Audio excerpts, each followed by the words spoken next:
gukomerezaho. Impano y'Imana n'ubugingo buhoraho. Iyo mpano rero kwambikwa iyi myambaro y'impu bwa mbere iyo mpano y'Imana.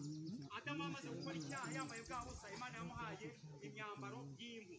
Icya kabiri, ubugingo ni byiza, nicyo kintu dukwiriye guhitamo muri uyu mwanya dusanga mu gutegeka kwa kabiri igice cyaho cya 3:19. Uyu munsi rero Uwiteka aravuga ngo hitamo ubugingo ubone kubaho. Muri Yohana igice cya mbere 29, indi mpano twahawe ni umwana w'intama w'Imana ukuraho ibyaha by'abari mu isi.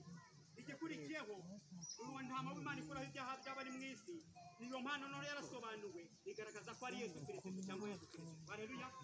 Yesu Kristo muri Yohana 3:16, kuko Imana yakunze abari hehe, abari mu isi cyane, byatumye itanga umwana wayo w'ikinege kugira ngo umwizera wese atarembuka ahubwo ahabwe iki. Indiyo mpano rero twabonye nuko uwo Yesu yaradupfiriye. Muri Yohana igice cya 10:11, Yesu yazanywe no kugira ngo aduhe ubugingo buhoraho. Reka dushimishwe n'indi mpano ikomeye cyane dusanga muri Yohana igice cya 11:25, nuko Yesu nguho wapfuye akaba yarazutse kandi yanapfiriye intore ze, yatangaje itangazo rikomeye. Aravuga ati nige kuzuka n'ubugingo, unyizera naho yabara kwazongera ageze ate abeho.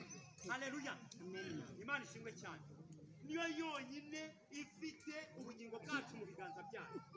Icyo icya 8 rero